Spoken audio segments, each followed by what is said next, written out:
രാഷ്ട്രീയ വിശദീകരണ സമ്മേളനത്തിൻ്റെ സമാരാധ്യനായ അധ്യക്ഷൻ CPIM-ന്റെ അടൂർ ഏരിയ കമ്മിറ്റിയുടെ സെക്രട്ടറിയും പാർട്ടി ജില്ലാ കമ്മിറ്റി അംഗവും കൂടിയായ ബഹുമാന്യനായ അഡ്വക്കേറ്റ് എസ് മനോജ്, ഈ സമ്മേളനം ഉദ്ഘാടനം ചെയ്യുന്ന ജില്ലയിലെ കരുത്തനായ കമ്മ്യൂണിസ്റ്റ് നേതാവ്, പാർട്ടി ജില്ലാ കമ്മിറ്റി സെക്രട്ടറി സഖാവ് KP ഉദയഭാൻ, ഈ സമ്മേളനത്തിൽ പങ്കെടുക്കുന്ന പാർട്ടിയുടെ ആരാധ്യനായ ജില്ലാ സെക്രട്ടേറിയറ്റ് അംഗം ബഹുമാന്യനായ സഖാവ് TD ബൈജു, പാർട്ടിയുടെ സമാരാധ്യനായ മുൻ സംസ്ഥാന കമ്മിറ്റി അംഗം പ്രിയങ്കരനായ സഖാവ് R ഉണ്ണികൃഷ്ണപിള്ള XMLA, പാർട്ടി ജില്ലാ കമ്മിറ്റി അംഗം സഖാവ് K Kumaran, party area committee അംഗം സഖാവ് റോഷൻ ജേക്കബ്, ഇവിടെ പങ്കെടുക്കുന്ന സ്നേഹനിധികളായ സഹോദരി സഹോദരന്മാരെ, പ്രിയമുള്ള സഖാക്കളെ, ഇവിടെ സംഘടിപ്പിക്കുന്ന ഈ രാഷ്ട്രീയ വിശദീകരണ സമ്മേളനത്തിൻ്റെ സാമൂഹിക പ്രസക്തി സംബന്ധിച്ച് അതിൻ്റെ കാലികമായ ഉള്ളടക്കം നാം ഈ സമൂഹത്തെ എങ്ങനെയായിരിക്കണം നോക്കിക്കാണുന്നത് എന്ന് സംബന്ധിച്ച കമ്മ്യൂണിസ്റ്റ് പാർട്ടിയുടെ രാഷ്ട്രീയ നിലപാട് വർത്തമാനകാല സംഭവങ്ങളെ അടിസ്ഥാനമാക്കിക്കൊണ്ട് ഈ നാട്ടിൽ കൂടുതൽ പ്രചരിപ്പിക്കേണ്ടതുണ്ട്, അത് കൂടുതൽ ബോധ്യപ്പെടുത്തേണ്ടതുണ്ട് എന്ന മതനിരപേക്ഷ ബോധമുള്ള മനസ്സുകളുടെ സമ്മേളനങ്ങൾ ഇക്കാലം കേരളം ആവശ്യപ്പെടുന്നു എന്നതിൻ്റെ ബോധ്യപ്പെടുത്തലാണ് ഈ രാഷ്ട്രീയ വിശദീകരണ സമ്മേളനമെന്ന് സമാരാധ്യനായ പറക്കോട്ടെ പാർട്ടിയുടെ നേതാവ് സഖാവ് V വേണു തൻ്റെ സ്വാഗത പ്രസംഗത്തിൽ ചെറുതായി ഇവിടെ ബോധ്യപ്പെടുത്തിയിട്ടുണ്ട്. കേരളമെമ്പാടും CPM-ന്റെ നേതൃത്വത്തിൽ ഇത്തരം മതനിരപേക്ഷതാ വേദികൾ സംഘടിപ്പിച്ചുകൊണ്ടിരിക്കുകയാണ്. കേരളത്തെ കലാപഭൂമിയാക്കരുത്, RSS-ന്റെയും SDPI-യുടെയും മതവർഗീയ ഭീകരവാദത്തിന് ഈ നാടിനെ വിട്ടുകൊടുക്കരുത്. അത് ജീവിക്കാൻ ആഗ്രഹിക്കുന്ന, കുടുംബം പുലർത്താൻ ആഗ്രഹിക്കുന്ന, മക്കളെ പോറ്റാൻ ആഗ്രഹിക്കുന്ന, നാളെയെക്കുറിച്ച് ചിന്തിക്കുന്ന, നാടിനെ കുറിച്ച് അറിയുന്ന, ജനാധിപത്യ ധാരണയുള്ള പൗരബോധത്തിന്റെ അകക്കം തന്റെയും തന്റെ ജീവിതത്തിന്റെയും നാളെയുടെ വഴിത്താരകളിൽ ഈ നാടിന്റെ പൗരബോധമുണ്ടാകണം എന്ന ബോധ്യമുള്ള എല്ലാ രക്ഷിതാക്കളുടെയും, ഈ നാട്ടിൽ ജീവിക്കുന്ന എല്ലാ യുവതി യുവാക്കളുടെയും അനന്യസാധാരണമായ പിന്തുണയും അവരുടെ സമ്പൂർണമായ സഹകരണവും ഈ മതനിരപേക്ഷത സമ്മേളനത്തിന്റെ മതനിരപേക്ഷത സന്ദേശത്തിന്റെ ഭാഗമാക്കി രൂപപ്പെടുത്താൻ ഇന്ന് കേരളം ആഗ്രഹിക്കുന്ന രാഷ്ട്രീയ പാർട്ടി CPIM ആണ്, ഇടതുപക്ഷ ജനാധിപത്യ രാഷ്ട്രീയം. കഴിഞ്ഞ 6 ആണ്ടുകാലമായി കേരളത്തിൽ തുടരുന്ന ഇടതുപക്ഷ ജനാധിപത്യ മുന്നണിയുടെ ഭരണം, ആ ഇടതുപക്ഷ ജനാധിപത്യ മുന്നണിയുടെ ഭരണത്തിൽ CPM പറയട്ടെ, ഞങ്ങൾ ഈ ഭരണത്തിന്റെ രാഷ്ട്രീയ നേട്ടം സമൂഹത്തിൽ ബോധ്യപ്പെടുത്താൻ എടുത്ത സമയത്തെക്കാൾ ഏറെ കേരളത്തിലെ കമ്മ്യൂണിസ്റ്റ് പാർട്ടി 6 ആണ്ടുകാലമായി തുടരുന്ന സാമൂഹിക വികസിത ഭരണത്തിന്റെ നേട്ടം നാട്ടിൽ പറയാൻ എടുത്തതിനേക്കാളേറെ ഞങ്ങൾ സമയമെടുത്തത് ഈ നാട്ടിൽ നടക്കുന്ന SDPI-യുടെയും RSS-ന്റെയും പേരിൽ ഈ നാട്ടിൽ നടന്നുകൊണ്ടിരിക്കുന്ന അറുങ്കൊലയുടെ രാഷ്ട്രീയത്തെ തള്ളിപ്പറയാനാണ് ഏറ്റവും കൂടുതൽ സമയം കമ്മ്യൂണിസ്റ്റ് പാർട്ടിക്ക് എടുക്കേണ്ടി വന്നത്. എന്തുകൊണ്ടാണ് അത് സംഭവിച്ചുകൊണ്ടിരിക്കുന്നത്? ഒരുപക്ഷെ ഇടതുപക്ഷമായിരുന്നില്ല കേരളത്തിന്റെ രാഷ്ട്രീയ ഭരണത്തിലെങ്കിൽ ആലപ്പുഴയിലെ SDPI നേതാവിന്റെ കൊലപാതകം, തൊട്ടു പിന്നാലെ RSS നേതാവിന്റെ കൊലപാതകം, പാലക്കാട് ഒരു SDPI നേതാവിന്റെ കൊലപാതകം, തൊട്ടു പിന്നാലെ RSS നേതാവിന്റെ കൊലപാതകം. ഞാനതിന് മുമ്പോട്ടുള്ള ആ അരിങ്കൊലയുടെ കഥകളൊന്നും വിവർണിച്ചു പോകുന്നില്ല. പക്ഷെ കേരളം വായിച്ചെടുത്തൊരു വാർത്ത എന്താണ്? ആ കൊലപാതകങ്ങൾ നടക്കുമ്പോ അതിനനുബന്ധമായി, അതിനനുരോധമായി, അതിനെ ചൊല്ലി കേരളം കലാപഭൂമിയാകാതിരിക്കാൻ ഈ കേരളം കാത്തു സൂക്ഷിച്ച മതനിരപേക്ഷത മനസ്സിന്റെ ഉള്ളടക്കത്തെ പവിത്രമായ സാമൂഹിക ബോധം കൊണ്ട് പൊതിഞ്ഞു സൂക്ഷിക്കാൻ ഒരു വർഗീയവാദ ശക്തിയുടെയും താവളത്തിൽ അടവെച്ച് മുട്ടവിരിയിക്കുന്ന, അതിന്റെ മിച്ചം പറ്റുന്നവന്റെ രാഷ്ട്രീയമല്ല കേരളം ഭരിക്കുന്നത് എന്ന ബോധ്യപ്പെടുത്തലിൽ ഒരു വർഗീയവാദിയുടെയും പക്ഷത്ത് നിൽക്കാതെ മനുഷ്യപക്ഷത്ത് കേരള ഭരണവും കേരളത്തിലെ കമ്മ്യൂണിസ്റ്റ് പാർട്ടിയും നിലകൊണ്ടു എന്നതുകൊണ്ടാണ് ആ കൊലപാതകങ്ങളും സംഭവങ്ങളും നടന്നിടത്ത് തന്നെ നിന്നുപോകുന്നത്. അതിനപ്പുറത്തേക്ക് അതിനെ വ്യാപിപ്പിച്ചു കൊണ്ടുവന്ന് കലാപത്തിന്റെ നാളുകൾ, കലാപത്തിന്റെ മണ്ണുകൾ, കലാപത്തിന്റെ ദിവസങ്ങൾ, കലാപത്തിന്റെ അന്തരീക്ഷം സംജാതമാക്കാൻ അവർക്ക് കഴിയാതെ പോകുന്നു. നിങ്ങളുടെ ഓർമ്മ ഇത്തിരി പുറകോട്ട് ക്ഷണിക്കാം. 6 ആണ്ട് കാലത്തിന് മുമ്പുള്ള കേരളം ഇത്ര കലാപത്തിന്റെ കണ്ണീർ കയങ്ങൾ ഈ നാട് കണ്ടു. കൂട്ടപ്പലായനം, സ്വന്തം കുടുംബത്തിലുള്ളത്, സ്വന്തം വീട്ടിലുള്ളത്, സ്വന്തക്കാരെയും കുഞ്ഞുങ്ങളെയും ചേർത്ത് പിടിച്ച്, ആടിനെയും പശുവിനെയും മാടിനെയും അടിച്ച് കയ്യിൽ വെച്ച്, കോഴിയും കൂടും കുഞ്ഞുമൊക്കെയായി ഈസ്റ്റിലെ വീട്ടിനകത്തെ ജംഗമ സാധനങ്ങളൊക്കെ വാരി ചേർത്ത് പിടിച്ച് മാറാട് കലാപത്തിന്റെ കൂട്ടക്കൊലയുടെ കൂട്ടപ്പലായനം ഉമ്മൻചാണ്ടിയുടെയും ആന്റണിയുടെയും അടക്കമുള്ള, രമേശ് ചെന്നിത്തലയുടെ അടക്കമുള്ള, കുഞ്ഞാലിക്കുട്ടിയുടെ അടക്കമുള്ള കേരള രാഷ്ട്രീയ ഭരണത്തിന് കീഴിൽ മാറാട് കലാപത്തിന്റെ, കോഴിക്കോട് കലാപത്തിന്റെ, പൂന്തുറ കലാപത്തിന്റെ, ബേപ്പൂർ കലാപത്തിന്റെ, അങ്ങനെ കലാപങ്ങളുടെ പരമ്പരകൾ തീർത്ത് കൂട്ടപ്പലായനം ചെയ്ത് ആടുകൾ നാടുവിട്ട് ഉയരും കൊണ്ടോടിയ കാഴ്ച കേരളം അമ്പരപ്പോടെ കണ്ടതാണ്. അല്ലെന്ന് പറയാമോ എന്നെ കേൾക്കുന്ന കോൺഗ്രസിന്റെ ആളുകൾ, എന്നെ കേൾക്കുന്ന SDPIയുടെ ആളുകൾക്കും RSSന്റെ ആളുകൾക്കും പറയാമോ? അങ്ങനെയല്ലായിരുന്നു ഇന്നലത്തെ കേരളവും. 6 ആണ്ട് കാലം മുമ്പുള്ള കേരളം അങ്ങനെയായിരുന്നു. രാവിലെ വീട്ടിൽ നിന്ന് ജോലിക്ക് പോകാൻ ഇറങ്ങുന്ന അച്ഛനെയും അമ്മയെയും വൈകുന്നേരങ്ങളിൽ ഏതെങ്കിലുമൊക്കെ തെരുവോരങ്ങളിലിട്ട് പട്ടിയെ കശാപ്പ് ചെയ്തുപോലെ കശാപ്പ് ചെയ്യുന്ന കാഴ്ചയുടെ മുമ്പിൽ വിറിങ്ങലിൽ ചിരുന്നു പോയ മക്കൾ, പീഡികത്തിണ്ണയിൽ ഇത്തിരിപ്പോന്ന ജീവിതത്തിന്റെ ഐന്യത്തിന് വകതേടി കുത്തിയിരുന്ന പാവം പീഡികക്കാരന്റെ നെറുകയിലേക്ക് കത്തിവായിച്ചു കൊടുവാൾ കൊണ്ട് ആ തലച്ചോറ് നെറുക വെട്ടിപ്പിളർന്ന് ഓങ്കാളി വിളിച്ച കേരളത്തിലെ RSSന്റെ താണ്ഡവം കോൺഗ്രസ് ഭരണത്തിനകത്ത് രമേശ് ചെന്നിത്തലയുടെ ആഭ്യന്തര വകുപ്പിന് കീഴിൽ ഖാദർ മുണ്ടിനകത്ത് കാക്കി നിക്കർ വിട്ട് ആറാട്ട് നടത്തിയ എരപ്പാളി അടവച്ച് വിരിയിച്ച രാഷ്ട്രീയത്തിന്റെ പുറാട്ട് നാടകത്തിന് മുമ്പിൽ കേരളം കരഞ്ഞുപോയി. അഭിമാനത്തോടെ കമ്മ്യൂണിസ്റ്റ് പാർട്ടി പറയുന്നു, നിങ്ങൾ വെട്ടിയ വെട്ട് ആ വെട്ടിയടത്ത് തന്നെ നിർത്താൻ കരുത്തുള്ളവന്റെ കയ്യിലാണ് കേരള ഭരണം. കരുത്തുള്ളവരുടെ കയ്യിലാണ്. നിങ്ങൾ ധരിക്കുന്നുണ്ടോ നിങ്ങൾക്ക് ഈ 3.25 കോടി കേരളീയരെ RSSന്റെയും SDPIയുടെയും ജമാഅത്തെ ഇസ്ലാമിയുടെയും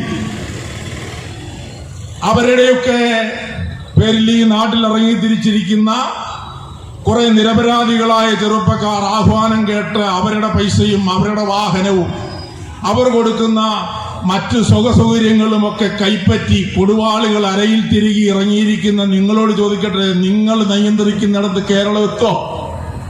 കേരളം എത്തൂല. നിങ്ങൾ ആഗ്രഹിക്കുന്നിടത്തേക്ക് കേരളത്തെ വിട്ടുതരാൻ, നിങ്ങൾ ആഗ്രഹിക്കുന്നിടത്തേക്ക് കേരളത്തെ കൊണ്ടുചെന്ന് കെട്ടാൻ, നിങ്ങൾ ഉദ്ദേശിക്കുന്ന രാഷ്ട്രീയം നാളെ ഈ നാട്ടിൽ രൂപപ്പെടുത്താൻ നിങ്ങൾ ജന്മം മുഴുവൻ പ്രയത്നിച്ചാൽ കഴിയില്ല എന്ന് ബോധ്യപ്പെടുത്തുന്ന അതിശക്തമായ മാനവ സാഹോദര്യത്തിന്റെ രക്തപതാക ഈ മണ്ണിൽ ഉയർത്തിപ്പിടിക്കാൻ അവസാനത്തെ ആളുണ്ടാകും വരെ ഹിന്ദുവെന്നോ മുസൽമാനെന്നോ സിഖെന്നോ ജൈനനെന്നോ ജൂതനെന്നോ പാഴ്സിയെന്നോ ക്രിസ്തുവെന്നോ അതിന്റെ അവാന്തര വിഭാഗങ്ങളെന്നോ ഭേദമില്ലാതെ നാനാജാതി മനുഷ്യരെ ചേർത്ത് പിടിച്ചുകൊണ്ട് മാനവ സാഹോദര്യത്തിന്റെ സംഗീതം പാടി കേരളം വീണ്ടും ലോകത്തിന് മാതൃകയായി, ഇന്ത്യക്ക് മാതൃകയായി ഉദാത്തമായ സവിശേഷതകളുടെ അനിതര സാധാരണമായ വികസന മുന്നേറ്റത്തിന്റെ നാടായി ഉയരുമെന്ന കാര്യത്തിനകത്ത് ഒരു സംശയവും വേണ്ട. വർഗീയത എക്കാലവും നമ്മുടെ സംസ്ഥാനത്തെയും നമ്മുടെ രാജ്യത്തെയും വല്ലാതെ കശാപ്പ് ചെയ്തിട്ടുണ്ട്. അതിന് നൂറ്റാണ്ടുകളുടെ പഴക്കമുണ്ട്. ഇത് ഇന്നും ഇന്നലെയും തുടങ്ങിയതല്ല. തങ്ങൾ ആഗ്രഹിക്കുന്നത് ഒരു സമൂഹത്തിൽ എങ്ങനെ സ്ഥാപിച്ചെടുക്കാം, തങ്ങൾ ആഗ്രഹിക്കുന്നത് ഒരു സമൂഹത്തിൽ എങ്ങനെ സ്ഥാപിച്ചെടുക്കാം എന്നതിന്റെ തെളിവ് ഈ രാജ്യം കണ്ടത് ബ്രിട്ടീഷ് ഭരണാധികാരികളിൽ നിന്നാണ്. അവരാണ് ഈ രാജ്യത്ത് തുടങ്ങി വെച്ചത്. അവരുടെ കോളനി വാഴ്ചയ്ക്ക്, അവരുടെ കൊളോണിയൽ സംവിധാനത്തിന് കീഴിൽ രാജ്യത്തെ പിടിച്ചു നിർത്തുന്നതിന് വേണ്ടി, അവരുടെ ഏകാധിപത്യ ഭരണാധികാരത്തിന് കീഴിൽ ഇന്ത്യൻ ജനത പാളത്താറമുടുത്ത് എന്നും അടിമകളായി ആ ബ്രിട്ടീഷ് മേധാവിത്വത്തിന്റെ മേൽക്കോയ്മയുടെ മുഖം പേറുന്ന അടിമകളായി കഴിയണമെന്ന ബ്രിട്ടീഷ് ആഗ്രഹത്തിന് ബ്രിട്ടീഷുകാരൻ ഇന്ത്യയിൽ കൊണ്ടുവന്ന സമീപനാണ് വർഗീയത.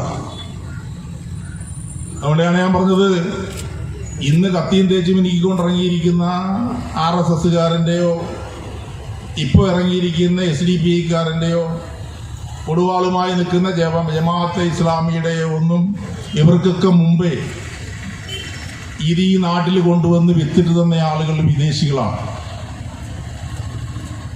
ആ ബ്രിട്ടൻ ഇല്ലാത്ത, ശ്രദ്ധിക്കണം, ആ ബ്രിട്ടീഷുകാർക്കില്ലാത്ത കരുത്തൊന്നും എവർക്കില്ലല്ലോ. ആ ബ്രിട്ടന് നല്ല കരുത്തുണ്ടായിരുന്നു. അവന്റെ കയ്യിൽ അതിമാരക ശേഷിയുള്ള ആയുധങ്ങളുണ്ടായിരുന്നു. അടിച്ചമർത്താൻ ആവശ്യമാകുന്ന എല്ലാ മർദ്ദനോപാധികളും ഉണ്ടായിരുന്നു. ഇംഗ്ലീഷ് ഈസ്റ്റ് ഇന്ത്യ കമ്പനിയുടേതായി രാജ്യത്ത് അടിച്ചേൽപ്പിച്ച നിയമ സംവിധാനങ്ങളുണ്ടായിരുന്നു. വിചാരണ കൂടാതെ തൂക്കിക്കൊല്ലാനും കൊന്നുതള്ളാനുമുള്ള എല്ലാ അവകാശാധികാരങ്ങളും അവരിൽ നിക്ഷിപ്തമായിരുന്നു. എന്തുകൊണ്ടെന്നാൽ അവരായിരുന്നു ഈ രാജ്യത്തിന്റെ ഭരണാധികാരികൾ. നിങ്ങൾക്കറിയാം, അവരുടെ മുമ്പിൽ ചാവേറുകളെ പോലെ രാജ്യത്ത് ഉടുമുണ്ട് മുറുക്കിയെടുത്ത് തീക്കനൽ തുപ്പി കുരച്ചു നാണം കേടും തോക്കിന്റെ മുമ്പിലേക്ക് ഓടാം. ചീറ്റി വരും വെടിയുണ്ടകൾ മാർത്തട്ടിൽ ഏറ്റു ചിരിച്ചു മരിക്കാൻ സന്നദ്ധരായ, അതിന് സന്നദ്ധതയോടെ മുമ്പോട്ടിറങ്ങി വന്ന ധീരദേശാഭിമാനികളുടെ, രാജ്യസ്നേഹികളുടെ, പിറന്ന നാടിന്റെ സ്വാതന്ത്ര്യവും പിറന്ന നാടിന്റെ അവകാശാധികാരങ്ങളും അതൊരു വൈദേശിക ശക്തിക്ക് അടിയറ വെക്കാൻ അനുവദിക്കുകയില്ല എന്ന ഹിന്ദു മുസ്ലിം സഹോദര്യത്തിന്റെ ഇഴപൊട്ടാത്ത ആത്മബന്ധത്തെ ചേർത്ത് പിടിച്ച ബ്രിട്ടന്റെ നോക്കിനു മുമ്പിൽ തീതുപ്പി കണ്ണു തള്ളി പിടഞ്ഞു വീണ് മരിച്ച പരകോടി മനുഷ്യരുടെ ആത്മാക്കൾ ഇഴഞ്ഞു നിൽക്കുന്ന ഈ മണ്ണ് ലോകത്തിന് മുമ്പിൽ മതേതര ജനാധിപത്യത്തിന്റെ മണ്ണായി ഉയർന്നു വന്നെങ്കിൽ കേരളത്തിലെ കമ്മ്യൂണിസ്റ്റ് പാർട്ടി പറയുന്നു, നിങ്ങളീ നാട്ടില് ഇടതുപക്ഷ രാഷ്ട്രീയം ഏറ്റെടുക്കുന്ന വികസന പ്രവർത്തനങ്ങളും അത് ഈ നാട്ടിൽ കൊണ്ടുവരുന്ന ജനകീയ നന്മയും മറച്ചു പിടിക്കാൻ, അതാകെ തകർത്ത് കളയാൻ, അതിൽ നിന്ന് മനുഷ്യരുടെ ശ്രദ്ധ മാറാൻ, പകരം കൊല്ലിന്റെയും കൊലയുടെയും കൊലപാതകത്തിന്റെയും നാളുകളിലേക്ക് ഓരോ ദിനവും തള്ളിവിട്ട് അരക്ഷിതാവസ്ഥയും അസ്വസ്ഥതയും വാരി വിതറി നാളെ ജീവിക്കാൻ ആഗ്രഹിക്കുന്ന ഇവിടുത്തെ മനുഷ്യരുടെ മുമ്പിൽ ഭീതിയുടെ അന്തരീക്ഷം വിതറാൻ ശ്രമിക്കുന്ന ഈ വർഗീയ കോമരങ്ങളുടെ ലക്ഷ്യം ഒന്ന് തന്നെയാണ്. എന്താണ് അവരുടെ ലക്ഷ്യം? കേരളത്തിലെ ഇടതുപക്ഷ ജനാധിപത്യ രാഷ്ട്രീയത്തെ അവസാനിപ്പിക്കുക. കേരളത്തിലെ ഇടതുപക്ഷ ജനാധിപത്യത്തിന്റെ രാഷ്ട്രീയത്തെ അവസാനിപ്പിക്കണം. ആ ഇടതുപക്ഷ ജനാധിപത്യത്തിന്റെ രാഷ്ട്രീയം കേരളീയ സമൂഹത്തിന് നൽകുന്ന വികസനോന്മുഖ പദ്ധതികളുടെ, അതിന്റെ നേട്ടങ്ങളുടെ, അതിൽ ചേർന്ന് നിൽക്കുന്ന അതിന്റെ നന്മയുടെ ഭാഗങ്ങളിൽ നിന്ന് മനുഷ്യ മനസ്സിനെ മാറ്റിയെടുക്കണം. നീ ഹിന്ദുവാണ്, നീ മുസൽമാനാണ്, നീ ക്രൈസ്തവനാണ് എന്ന് ചേരിതിരിഞ്ഞ് നിൽക്കണം. നിങ്ങൾ അങ്ങനെ ചേരിതിരിഞ്ഞ് നിർത്താൻ ശ്രമിക്കുമ്പോഴാണ് അതിദരിദ്രരുടെ പട്ടിക തയ്യാറാക്കിക്കൊണ്ട്, എന്റെ ഗ്രാമത്തിൽ ഒരാളും പട്ടിണി കിടക്കുന്നില്ല, എന്റെ ഗ്രാമത്തിൽ ഒരാളും സ്വന്തമായി വീടില്ലാത്തവനില്ല. എന്റെ ഗ്രാമത്തിൽ ഒരാളും തൊഴിലില്ലാത്തവനായില്ല. എന്റെ ഗ്രാമത്തിൽ ഒരാളും സ്വന്തമായി വരുമാനമില്ലാത്തവരായില്ല. എന്റെ ഗ്രാമത്തിൽ ഒരാളും രോഗം കൊണ്ട് ചികിത്സ നിഷേധിക്കപ്പെട്ട അതിന് മാർഗമില്ലാത്തവനായി എന്റെ ഗ്രാമത്തിലില്ല എന്ന് ഉറപ്പുവരുത്താൻ എന്റെ പാർട്ടി, എന്റെ ഗവൺമെന്റ് എന്നെ ചുമതലപ്പെടുത്തുന്ന പ്രക്രിയയിലേക്ക് ഞാൻ ഇറങ്ങിത്തിരിച്ച്, നിങ്ങൾ ഇറങ്ങിത്തിരിച്ച് ഈ നാടിനെ സാമൂഹിക ജീവിതത്തിന്റെ ദുരിതപർവങ്ങളിൽ നിന്ന് വാരിയെടുക്കും. സാമൂഹിക ജീവിതത്തിന്റെ ദുരിതപർവങ്ങളിൽ നിന്ന് വാരിയെടുത്ത ഐശ്വര്യപൂർണമായ നാളെയുടെ പന്താവ് സൃഷ്ടിക്കാൻ ശ്രമിക്കുമ്പോ നല്ല മനസ്സുകളോട് ഞങ്ങൾ അഭ്യർത്ഥിക്കുന്നു, നമുക്ക് ആ സാമൂഹിക ജീവിതത്തിന്റെ നന്മയുടെ ഭാഗത്ത് ചേർന്ന് അതിന്റെ പക്ഷം ചേർന്ന് പോകണം. അതിന്റെ പക്ഷം ചേർന്ന് പോകണം. അതിദരിദ്രരുടെ പട്ടിക തയ്യാറാക്കുമ്പോ തൊഴിലില്ലാത്ത മുഴുവൻ ആളുകൾക്കും തൊഴിൽ കൊടുക്കാനുള്ള പദ്ധതികളെ സംബന്ധിച്ച് ആലോചിച്ച് അത് കുടുംബശ്രീ അയൽക്കൂട്ട സംവിധാനങ്ങൾ വഴി 50 വയസ്സുവരെയുള്ള യുവതികൾക്ക് തൊഴിൽ കൊടുത്ത് പ്രാദേശിക സാമ്പത്തിക വികസനം സാധ്യമാക്കി.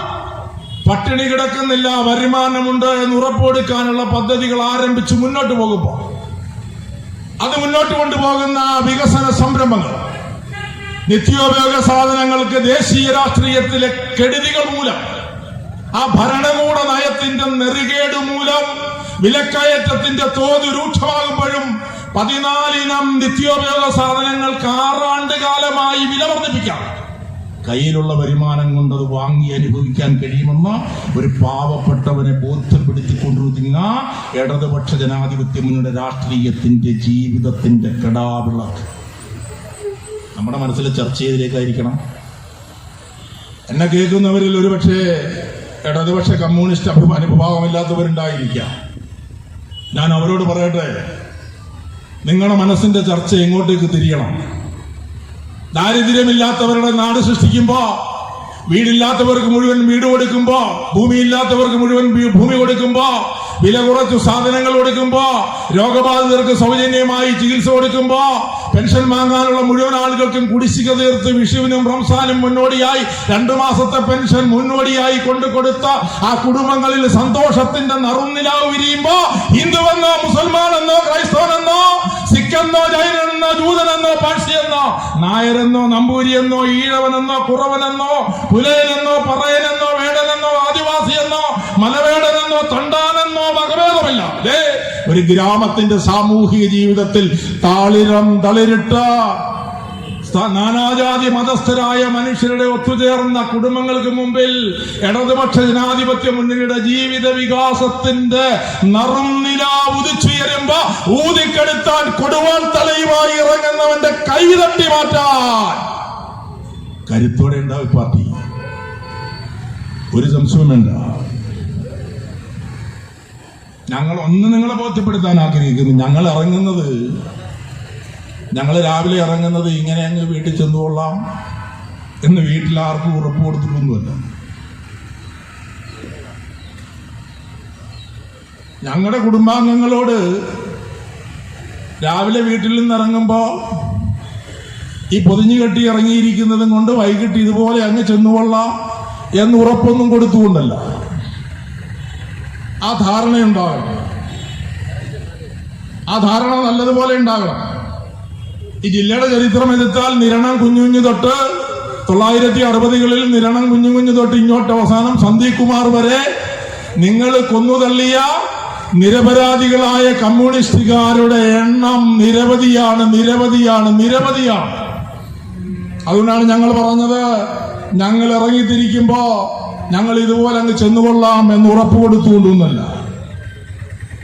വയറ്റിളക്കം പിടിച്ച സർക്കാർ ആശുപത്രിയുടെ ഇരുമ്പുകെട്ടിലേക്ക് കിടന്ന് ചാവുന്നതിനെക്കാട്ടി ഭേദമാണ് ഈ നാട്ടിലെ പാവപ്പെട്ടവന് വേണ്ടിയുള്ള പോരാട്ടത്തിൽ മരിക്കുക എന്നത് അഭിമാനമായി കരുതുന്നവന്റെ പാർട്ടിയാണ് കമ്മ്യൂണിസ്റ്റ് പാർട്ടി. എന്ന ഞങ്ങൾക്ക് നേരെ കൊടുവാൾ ഉയർത്തിക്കൊണ്ടുവന്നിരിക്കുന്നവർ നന്നായി ബോധ്യപ്പെടണമെന്ന വളരെ വിനയത്തോടെ വളരെ ഗൗരവത്തോടെ ഞങ്ങൾ ബോധ്യപ്പെടുത്താൻ ആഗ്രഹിക്കുകയാണ്.